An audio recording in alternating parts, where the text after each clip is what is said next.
Bucs fans, here we go. Back to your regular synchronized? No. Scheduled programming. Oh my gosh. That's what we needed. That's what the Buccaneers needed. They needed to get back in the win column and enjoy themselves. A good dub. And your Buccaneers did it in fashion. I said that we had to go out there. We had to harass Tommy DeVito or Tommy Devontae or whatever the fuck his name is. The Buccaneers shut down the Mafia. We ringed them for every fucking penny. And we took that treasure back to fucking Tampa. And now we have ourselves a time. So, guys, make sure you break out your beers, your drinks, your White Claws, whatever alcoholic beverage you drink or non-alcoholic beverage, how you enjoy the game. Maybe you smoke something. Maybe you take a cigar or something like that. Enjoy it. Because hopefully this Buccaneers team will be back on its winning streak and back doing what Buccaneers fans expect their team to do.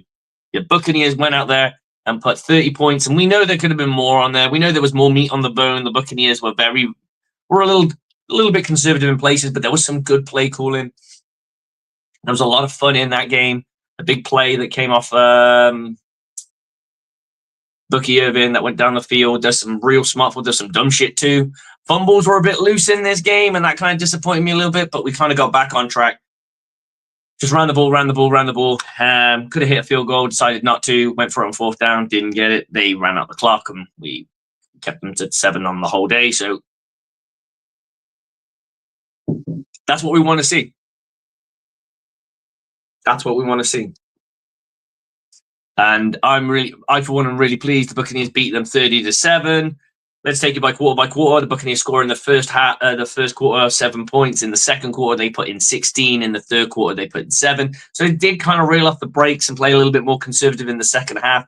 But ultimately, this Buccaneer football team did the job, and the defense got themselves 5 sacks on the day. Kalijah Kancey having a big day in the sack department. Let's talk a little about the time of possession. So the Tampa Bay Buccaneers at one point were like 16 minutes of possession to their 6. It did actually even out a little bit better for them. Buccaneers with almost 34 minutes to their 26. First downs, Buccaneers got 24.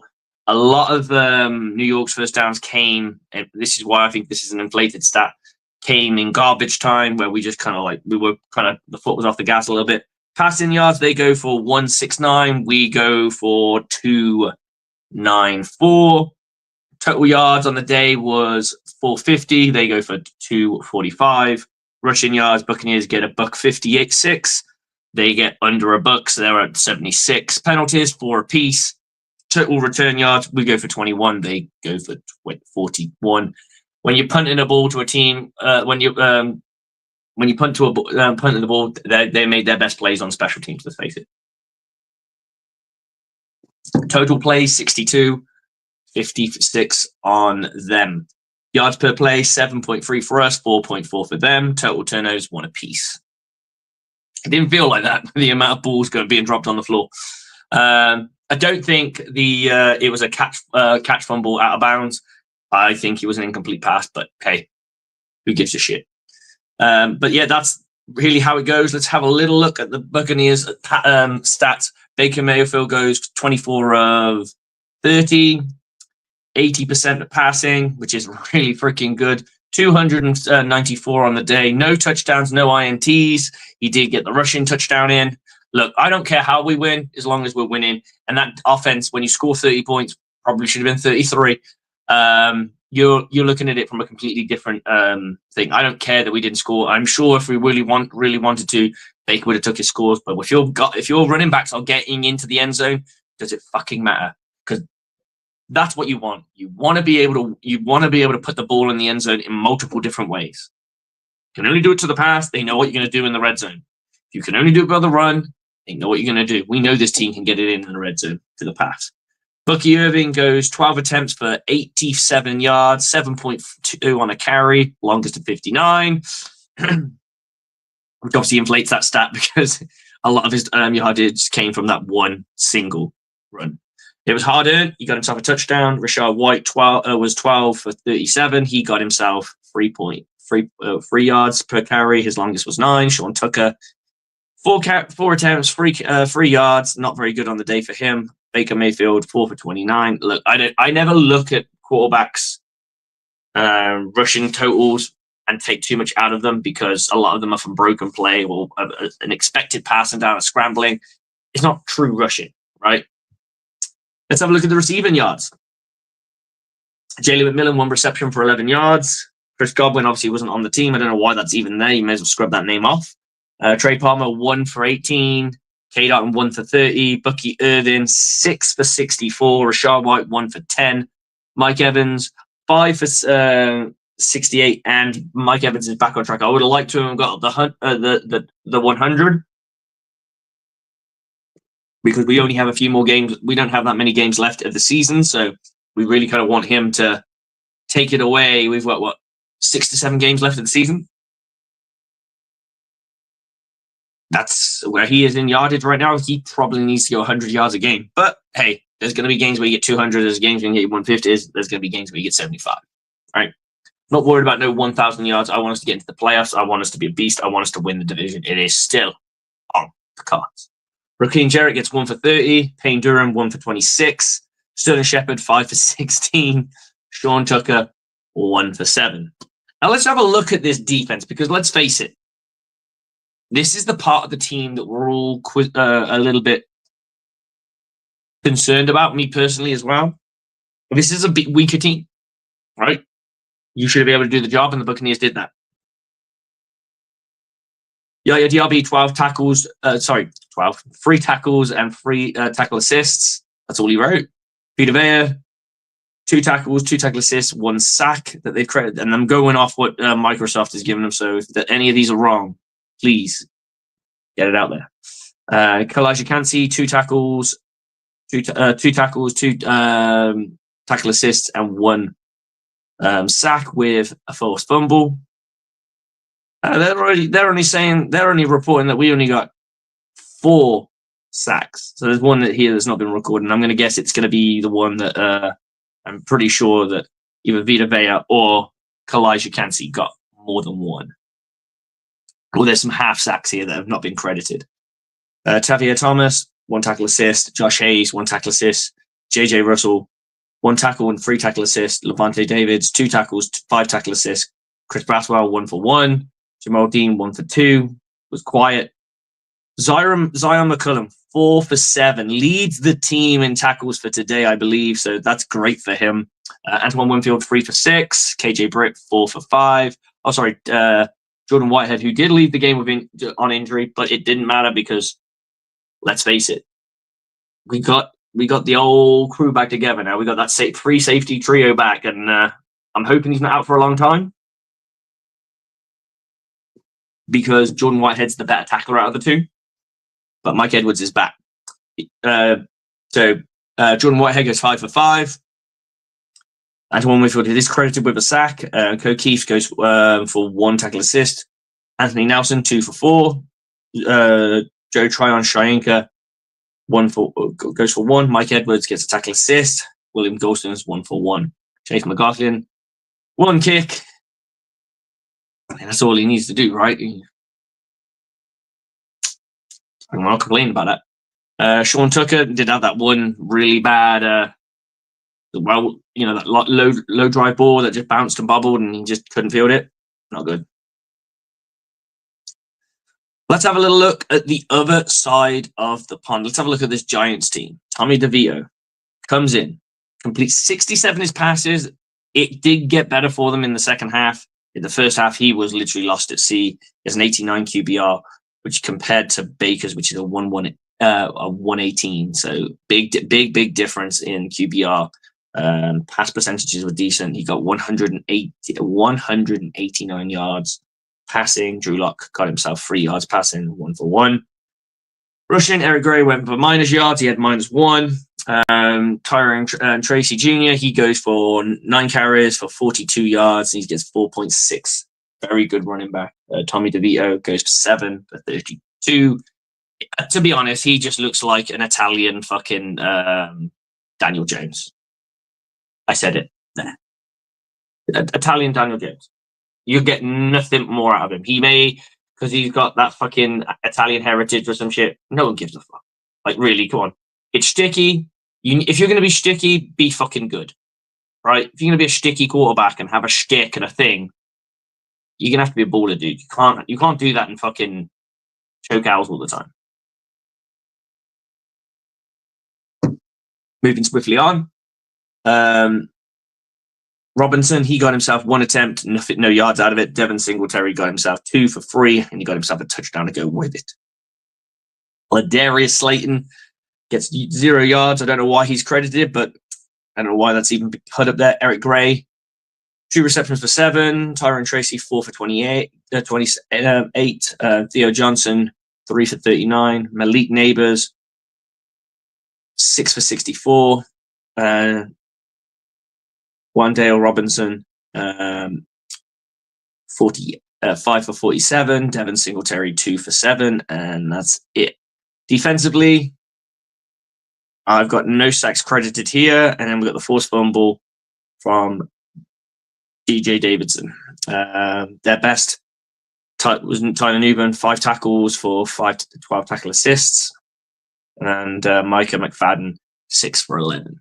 So you can tell right now that this team sucks and the Buccaneers have to go on. So let's have a little look around the NFL and see what's going on. The Dallas Cowboys have beaten the Washington Commanders. The Commanders. Not looking good. I'm guessing that's at Dallas. I'm not entirely sure here. The Tennessee Titans beat the Texans. Divisional matchup. Sometimes that happens. No one's expecting the Titans to be special. And the Chiefs just beat the Panthers. They squeaked by. I'm saying the Chiefs are beatable by anybody, but they just can't seem to lose because they're always in these close battles, and they've got enough experience to find their way through. So you don't have one of the suckier teams in the NFL beat you, do you really? Dolphins beat the Patriots, beat the brakes off them 34-15. The Lions beat the Colts 24-6. And the Buccaneers did their thing. We all know about that. And then at the moment, we got OT. I've got down here as OT with the Vikings and the Bears. It's 27 apiece. So that could be a thriller. And the Broncos is all double zeros at the moment. So there's more games to come. We've got the Cardinals Seahawks, and we've got the 49ers versus the Packers. And then obviously tonight, Sunday Night Football, we've got the Rams and the Eagles. And of course, later on in the day, you will have the Ravens and the Chargers. The Coach Bowl, as I like to think of it. So, what does this mean for the Tampa Bay Buccaneers right now? Well, let's just have a little look at where this Buccaneer football team is and where we rank. We are 5-6, and the Falcons are 6-5. They are 1 game ahead of us, and on a tiebreaker, they will win every time. So we need to win 2 more games, and they need to lose 2. Now, the Falcons, it ain't easy going from here. Now, that being said, the Saints are on our back still. They're only a game behind us. They do look like they're done, but because we're competitive. The thing is, the Tampa Bay Buccaneers, we've been competitive in every game that we've played. We've been in the game. We're short-handed and we weren't playing very well. If we can get our shit together, there is no reason this Tampa Bay Buccaneer team could only lose 1 more game this season. And I think that'll be against the Chargers. Or we'll beat the Chargers and we'll pip one to somebody. Whether it be the Raiders, I don't want it to be the Raiders, but you don't want to be a divisional matchup. And you definitely don't want it to be you definitely don't want it to be someone that's breathing down your neck. So, without further ado, I personally think this Tampa Bay Buccaneer football team will lose the Chargers and we should win the rest out. Then it's up to the Falcons and what they can do. Well, let's have a quick little snapshot of what the Falcons have got up and coming. They also go against the Chargers. That ain't no guaranteed win. They have the Vikings. That's a tough one. I think they could go. We could easily flip this if we go. Let's have a look what we got. Right. Let's have a little look what this Tampa Bay Buccaneer football team's got coming up.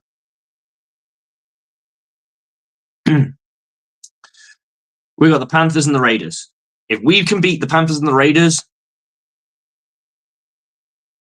and the Atlanta Falcons lose to the Chargers and the Vikings, which is very possible because the Vikings aren't trash.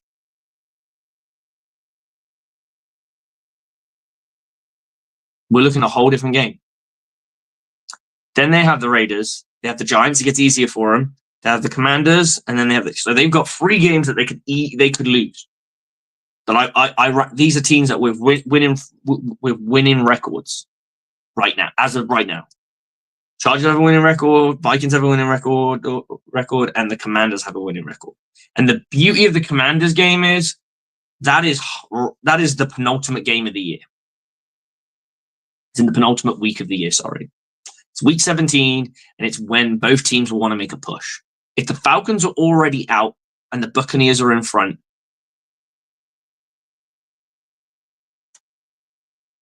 and they need to win, but so do the Commanders, that one's not going to be as simple as you think it is.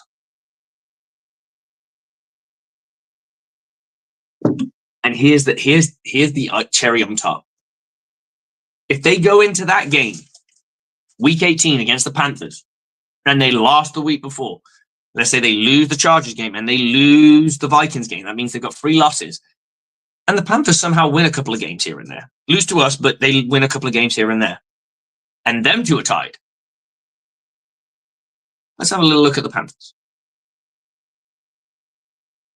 Panthers has us and lose. Panthers has the Eagles. They'll lose.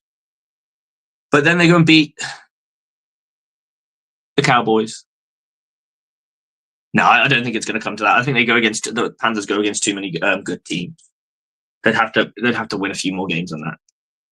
I was just thinking, like, if they would level pegging with the Falcons, and the Falcons had just lost, wouldn't it be funny to see the Panthers take second place with all that they've gone through, and the Falcons that everyone thought would rise up just fall down? I'd love to see it. So I'm going to give you my little prediction of what I think a game's going to go for this week. We'll have a little look at where we're at. So this just in, the Vikings are up. They kicked the field goal. Oh no, I've heard them that they're going into OT, but it seems that they're still. I'll have to look at this another time.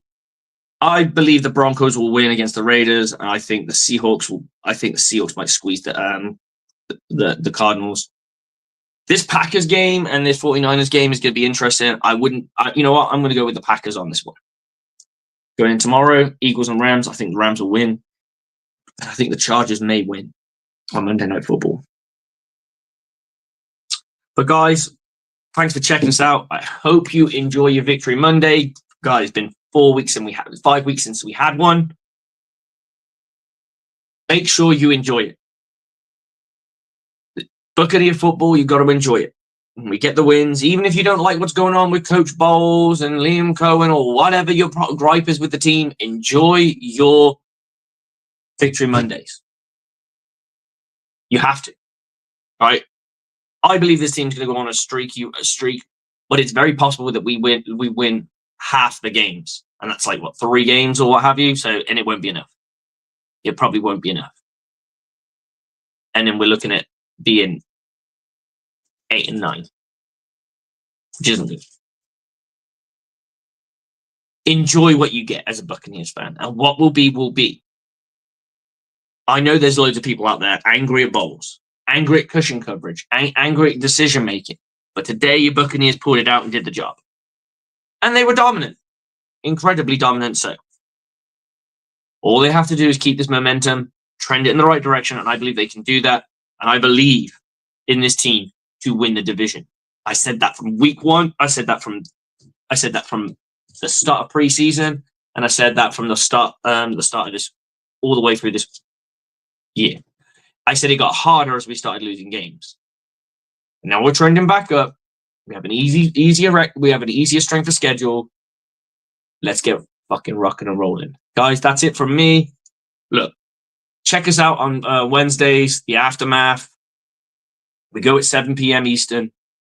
Got a few guys coming in from the Frozen podcast at times. He comes in and checks in on us.